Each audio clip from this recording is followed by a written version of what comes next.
once again. Our topic for today will be all about standard costing, but in this video, focus na lang tayo, right, sa price, mix, and yield variance.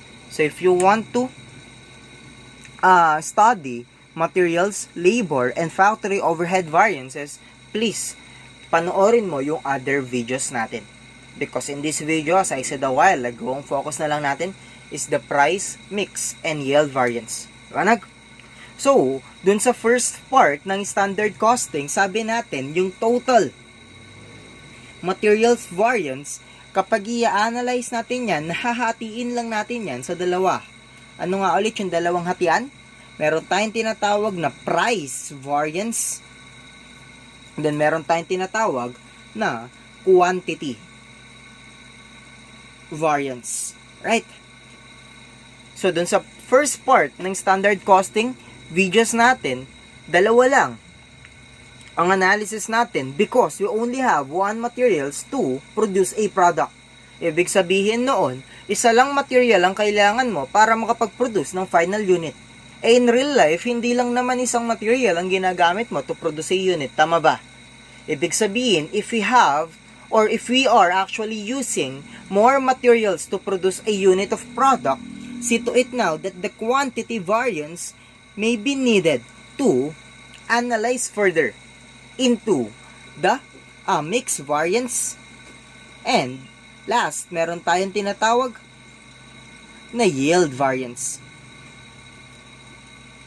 Ibig sabihin ngayon, if we were using more than one materials to produce a unit, hindi lang price and quantity ang ating i-analyze, but rather it will be the price, mix, and yield variance. Panag? Same thing with labor. So, meron tayong tinatawag na total labor variance. Na-discuss ko din yan dun sa first part ng video natin. Wherein sa total labor variance, hinati natin yung total variance na yan sa dalawa. Meron tayong tinatawag na rate variance. Then the second, meron tayong tinatawag na time variance. Pero in real life, once again, hindi lang naman one kind of labor ang ginagastos natin to produce a unit. Meaning, if we're using a mixture of labor, ibig sabihin meron tayong skilled and unskilled labor, right? Asahan mo that the time variance may be further analyzed into two. Meron din tayong tinatawag na mix variance. Then meron tayong tatawagin na yield variance. So, mix variance is actually the variance that will result from the difference between the actual mixture and standard mixture, because meron tayong tinatawag na mixture of materials and mixture of labor. Yield variance, on the other hand, is the variance due to the difference of the standard output doon sa ating actual output. Ano ba? So, para malaman na natin kung paano sinasagutan yung mga variance na yan, ganito lang yan. First, kailangan mo muna ulit computein si standard material cost at si actual material cost. Or kapag labor naman, actual labor cost and standard labor cost. So AC is the actual cost, SC will be the standard cost.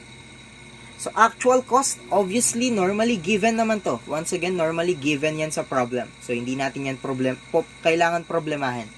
Pero sa standard cost, kailangan nating problemahin yan. Sir, bakit po? Because minsan, or madalas, should I say, hindi siya given sa problem. So, paano natin yan kukumputin? Standard cost is just actually equal to the total actual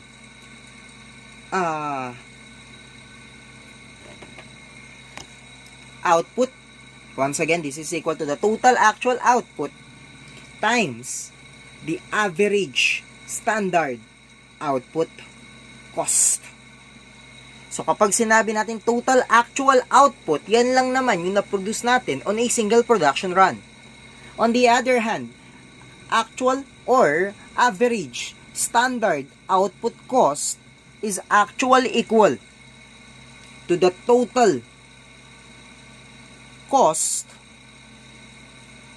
of inputs, or sabihin na nating materials, right, divided by the total standard output. once again, standard output cost or average standard output cost ang kinocompute natin dito. Ibig sabihin yung total cost na binabanggit ko dito sa taas or sa numerator are the total standard cost of inputs, and then ang binabanggit ko naman dito sa denominator is also the standard total output. Right? So getting the difference between these two will give us the total variance. Again, this will be the total variance. And alamin mo na lang if nakasave ka ba or napamahal. Panag. Next, compute natin si price variance. With regards to price variance, madali lang yan. Computein mo lang. Kopyahin mo lang yung actual cost natin dun sa taas. So this will be the first item in computing the price variance. And then, i-compare po natin yan doon sa tinatawag natin na actual input. Once again, hindi total. Ibig sabihin, kung wala akong total nilagay, per input to, or per material or labor input. So, actual input times the standard input cost. So, yung bawat material or bawat labor na i-input natin sa production, asahan mo, may multiply mo lang yung mga yon sa standard input cost. And that's it. This will be the price variance. Manag. Next, ibaba mo lang itong actual input times the standard input cost because yan yung magiging starting point natin sa mixed variance. Sir, saan ko po yan i-compare? I-compare natin yan sa total actual input times the average standard input cost. So this time, total na ang ating pinag-uusapan and average standard input cost mo yun, i-multiply. So how to compute that one? Average standard input cost, para lang siyang yung average standard output cost kanina. It is actually equal to the total standard, sige, lagyan natin, total standard cost of inputs. So, pareho lang yung ating numerator. Then, sa denominator tayo magkakatalo. So, kapag average standard output cost ang kinocompute mo, standard total output ang ating denominator. Pero kapag average standard input cost, total standard input naman ang ating denominator. Alright? So, after getting that one, compare mo yun dun sa una, makukompute mo na si mixed variance. So, this is the computation of the mixed variance. Dali, di ba? Then, ibaba mo lang ulit to dito, so total actual input times the average standard input cost. This time, i-compare natin yan sa standard cost natin, which is, alam na natin dito sa taas. Right? And this will now be yung tinatawag natin na what? Ito na ngayon yung tinatawag natin na yield variance. Liwanag? So, para lang siyang ASS, wherein actual yung sa taas natin, standard yung ating baba. Right? Kaso yung gitna natin, hindi mo pwedeng sabihin, alright, na standard price times actual quantity lang because once again, marami tayong materials and labor. That is why, yung gagawin nating gitna is yung actual input times the standard input cost. Then, meron pang isang gitna. Dalawang gitna natin. So, apat lahat to. Meron tayong total actual input times average standard input cost. So, ibig sabihin, AATS na ang ating computation. Maliwanag? Wherein kapag kinompare mo yung unang dalawa, this is the price variance. Pag kinompare mo yung dalawang sumunod, this is the mix variance. At kapag kinompute mo naman, or kinompare mo yung dalawa sa dulo, this will be the yield variance. So, kapag price, mix, and yield variance ang ating kinocompute, AATS na, right, ang ating computation. So, to apply these concepts into the problems, let's now move on here in illustrative problem number 4. Because once again, yung illustrative problem 1, 2, 3, nandun yun dun sa prior videos natin. So here, the company manufactures breakfast cereal using the following proportion of ingredients for 200 kilos of output. So, meron tayong material lawn, material Willian, and material Shane. So, standard quantity is 25. And that is 2 pesos per kilograms at a standard cost of 50. 100 kilograms of wheel yan at 1 pesos per kilogram, or that's 100 pesos in total. Then 125 kilograms of chain at 0.8 per kilograms at 100 pesos in total. So, ilan yung total standard input natin? 25 plus 100 plus 125 is actually equal to 250 pesos. On the other hand, 50 plus 100 plus 100, the total standard cost is also equal to 250 pesos. Liwanag ba? Next, during June, the following materials were used in producing 70 kilos of breakfast cereals. So, 8,800 kilos at 2.05. So, magkano yan, guys? 8,800 times 2.05, or this is equal to 18,040. Next, 34,700 times 1.1. This is equal to 38,170. Then lastly, dun sa kay Shane, magkano total cost ni Shane? 42,000 times 0.75, or this is 31,500. At kapag in-add natin yung tatlong yan yung ating actual cost of materials. Again, actual cost of materials is now equal to 18,040 plus 38,170, then plus 31,500, or this is 87,710.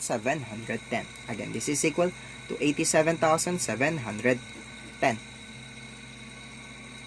We're good. Next, before natin sagutan yung mga requirements, let's compute first the ASOC, or the average standard output cost, and the average standard input cost, or the ASIC. Paano nga ulit compute yung ASOC at yung ASIC? Iisa lang numerator nila eh. Ano nga ulit numerator nila? Their numerator is the total standard cost of inputs. Tama ba? Whether ASOC or ASIC, pareho lang ang numerator. And that's equal to 250 pesos. So, 250. Kaso, ang denominator ng ASOC is the total standard output, while ang denominator ng ASIC is the total standard input. So, ang denominator natin in the computation of the average standard output cost is actually the standard output of 200 kilograms. Pero sa ASIC, it will be the standard input of 250 kilograms. So, our ASOC now is 250 divided by 200, or this is 1.25. Then our ASIC obviously is equal to 1 peso. Liwanag. So since okay na tayo sa preparation, let's now compute first the total materials variance. So actual cost lang ulit to versus the standard cost. So standard cost muna tayo. Paano nga ulit i-compute si standard cost? That is total actual output times the average standard output cost. So, total actual output is 70,000 kilograms times the average standard output cost, which is equal to 1.25. So, 70,000 times 1.25, this is equal to 87,500. Actual cost, na-compute na natin a while ago, that is 87,710. So, 87,710 minus 87,500, meron tayong total materials variance na 210. 87,710 nang nagastos mo, 87,500 lang yung allowed mong gastosin. So, nung pamahal tayo, so this is an unfavorable variance. So, if the requirement is to compute the following material variances, number 1, total materials variance, our final answer is 210. Unfavorable. Again, number 1, our final answer is 210. Unfavorable. Are we good? Next, ano nga ulit yung apat na kailangan natin? Actual cost, actual input at standard input cost, total actual input at average standard input cost, at saka yung standard cost. Right? So, lagay lang muna natin. Actual cost, actual input times standard input cost. Next, total actual input times the average standard input cost. And then, meron tayong standard cost. Ano ba? Start natin dito sa pangatlo. Magkano yung total actual input natin? Total actual input is equal to, ilan to guys? 8,800 na lawn, 34,700 na wheel, yan, plus 42,000 kilos of chain, or this is equal to 85,500. So, total actual input is 85,500 times the average standard input cost of 1 peso. So, obviously, this is equal to 85,500. Ano ba?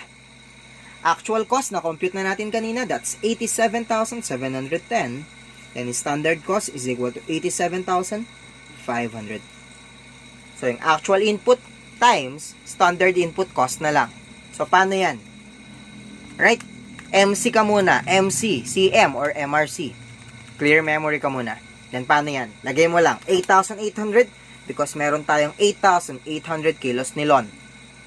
Times, right? Once again, times the standard input cost. Standard input cost nilon is 2 pesos. So, times 2 pesos and then M plus. Once again, that's 8,800 times 2 pesos M plus. Next, 4 billion, that's 34,700 times the standard input cost of billion is 1 peso times 1, then M plus. Then lastly, for chain, that's 42,000 kilos times 0.8, yung standard input cost, then M plus. Then, pakipindot po yung MR or MRC. That is the actual input times standard input cost, which is equal to 85,900. Again, this is equal to 85,900. Right? So, nakukompute natin sa unang dalawa is yung price, variance. Ano ba? Yung sumunod na dalawa, ang nakukompute natin dito is the mix variance. Then yung last two, ang nakukompute natin dito is actually the yield variance. So magkano price variance natin? 87,710 minus 85,900, or this is equal to 1,810. Napamahal tayo kasi mas malaki yung actual cost, so this is unfavorable. Mix variance, 85,900 minus 85,500, this is equal to 400, unfavorable pa din. Then last, yield variance, 85,500 minus 87,500, this is negative 2,000, therefore, this is 2,000 favorable because mas mataas ang standard compared dun sa actual. Right? At kapag pinagsama-sama mo itong tatlong to, asahan mo that this will be equal to the total materials variance na magkano nga ulit? That's equal to 210 unfavorable. Try natin. 1,810 plus 400 minus 2,000, that's 210 unfavorable. Right? Then lastly, if you will going to add mix and yield variance, this is actually the quantity variance, which is equal to 400 minus 1 minus 2,000, or this is 1,600 favorable. Right? So requirement number 2, price usage variance, price variance, or the spending variance. Final answer is 1,810 unfavorable. Number 3 is the yield variance. Yield variance is equal to 2,000 favorable.